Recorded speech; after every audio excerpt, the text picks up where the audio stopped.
खबर जनपद बहराइच से मिशन 2022 की चुनावी बैतरणी पार करने के लिए एआईएमआईएम के चीफ व कौमी सदर बैरिस्टर असदुद्दीन ओवैसी ने आज अपने बहराइच दौरे के दौरान नानपारा में आयोजित एक जनसभा को संबोधित करते हुए सपा और भाजपा पर निशाना साधते हुए कहा कि नानपारा में एक ही बेड पर दो पार्टियां सोती हैं। उन्होंने बताया कि आप सभी जानते हैं कि यहाँ पत्नी अगर भाजपा की विधायक है तो पति सपा का कद्दावर नेता, ऐसे में यहाँ का विकास कैसे होगा, इसे आप अच्छी तरह समझ सकते हैं। एआईएमआईएम चीफ ने भाजपा और सपा पर जमकर हमला बोलते हुए कहा कि हमारे देश के प्रधानमंत्री नरेंद्र मोदी जब अमेरिका पहुंचे तो उनके स्वागत में वहां के राष्ट्रपति जो बाइडेन नहीं आए और वहां अंदर कमरे में बैठे रहे। हमारे मोदी जी को अंदर जाकर उनसे मिलना पड़ा।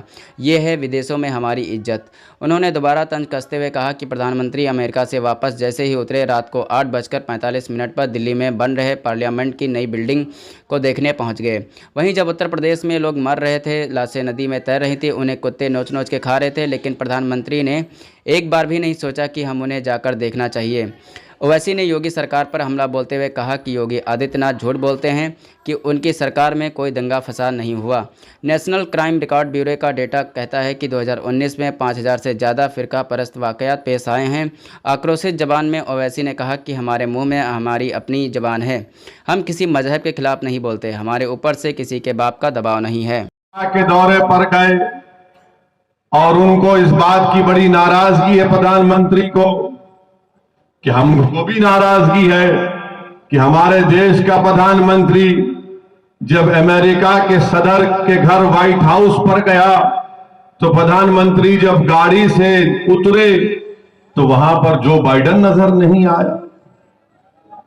जो बाइडेन नरेंद्र मोदी जी का इस्तकबाल करने नहीं ठहरा था फूल का गुलदस्ता लेकर, बल्कि जो बाइडेन अंदर कमरे में बैठे थे, हमारे प्रधानमंत्री को अंदर जाकर जो बाइडेन को मिलना पड़ा।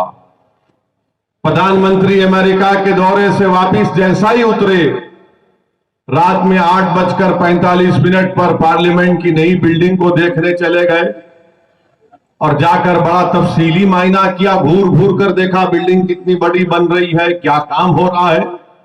वहां पर पार्लियामेंट की बिल्डिंग पर काम करने वाले मजदूरों से बात की, मगर हम देश के प्रधानमंत्री से पूछना चाहते हैं, जब उत्तर प्रदेश में गरीब आवाम की लाशें पानी पर तैर रही थी, जब उत्तर प्रदेश के अस्पतालों में इलाज के लिए बेड नहीं मिल रहा था, जब उत्तर प्रदेश में गरीब मर रहा था घुट घुट कर, प्रधानमंत्री नहीं आए देखने के लिए क्या हो रहा है, कैसे हो रहा है।